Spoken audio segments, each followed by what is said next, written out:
पुण्यामधल्या ISIS दहशतवादी प्रकरणातली एक महत्त्वाची अपडेट हाती आलेली आहे।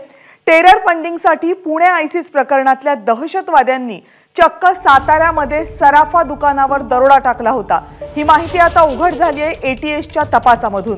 गेल्या वर्षी पुणे पोलिसांनी 2 दहशतवाद्यांना पकडलं होतं। या दहशतवाद्यांनी साताऱ्यामध्ये एका सराफा दुकानावर दरोडा टाकला होता।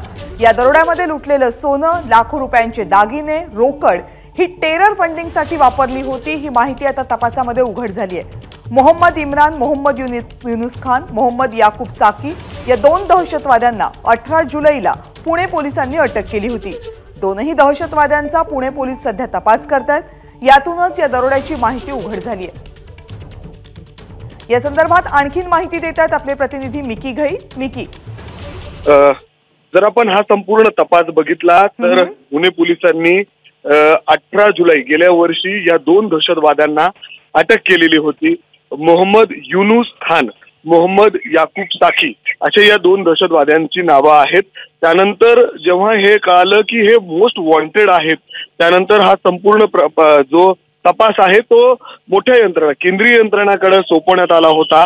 मात्र पॅरलली जेव्हा एटीएस कडून हा तपास सुरू झाला तेव्हा असं संपूर्ण हा प्रकार उघडकीस आला की यांनी इथंच नाही तर याच्या अगोदर काही ठिकाणी दरोडा देखील टाकण्याचा प्रयत्न केलेला आहे। साताऱ्यातील एका मोठ्या सोन्याच्या दुकानात यांनी दरोडा टाकला होता, ज्यामध्ये लाखो रुपयांचा सोना त्या ठिकाणी त्यांनी लंपस केलं होतं आणि हा संपूर्ण पैसा जो या सोन्यातून मिळालेला होता चोरीनंतर तो टेरर फंडिंगसाठी त्यांनी वापरलेला होता। जसं पुणे पोलिसांच्या पूर्ण तपासात हे उघडकीस झालं होतं की या दोन्ही दहशतवाद्यांनी पुण्यामध्ये वेगवेगळ्या ठिकाणी जाऊन रेखी देखील केलेली होती।